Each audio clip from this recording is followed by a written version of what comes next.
கர்ப்பம் தோன்றிய பிறகு தவிர்க்க வேண்டிய உணவுகள். தமிழில் 1. அதிகமாக காசிருக்கும் மாதிரியான உணவுகள். பப்பாளி, ரா பப்பாயா, கருமுட்டை பிரச்சனை ஏற்பட வாய்ப்பு உள்ளது. அன்னாசி, பைனாப்பிள் சிலருக்கு யூட்டரஸ் சுருங்கச் செய்யக்கூடும். 2. அரைத்த பச்சை முட்டை பாசிப்பால் ஹாஃப் பாயில்ட்.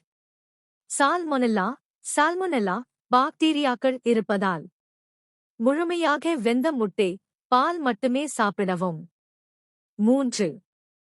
அதிக காஃபீன்.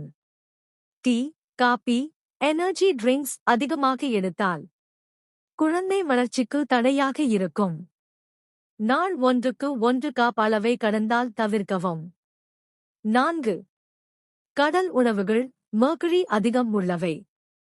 கிங் மேக்ரில், ஷார்க், ஸ்வாட்ஃபிஷ் போன்றவை. மெர்க்குரி அதிகம் குழந்தையின் மூளை வளர்ச்சிக்கு பாதிப்பு. மாற்றாக சூரை, மீன், சாட்டை, கடலுருவிகள் ஓகே. 5. அதிக உப்புமிக்க பாக்குவங்கள். பாக்ஸ் டிஃபின், சிப்ஸ், பாக்கெட் உணவுகள்.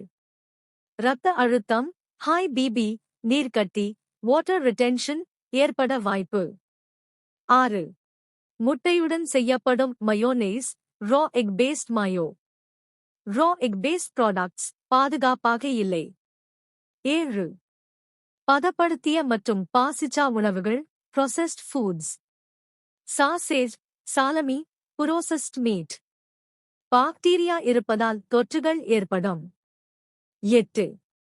அதிக காரசாரமான எண்ணெய் ஜங்க் உணவுகள். வாந்தி, மார்புப்புடைப்பு, ஜீரணக் கோளாறுகளை உண்டாக்கும். மிதமாகவே எடுத்துக்கொள்ளவும். சிறந்த பரிந்துரை: எப்போதும் வெந்த உணவுகளையே சாப்பிடுங்கள்.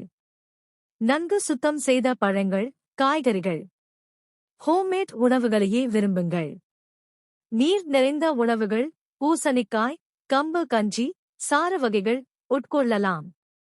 நோட்ஸ்: எந்த உணவு தாங்கள் உண்கையில் சிக்கல் தருகிறதோ உடனே மருத்துவரின் ஆலோசனை பெறுவது முக்கியம்.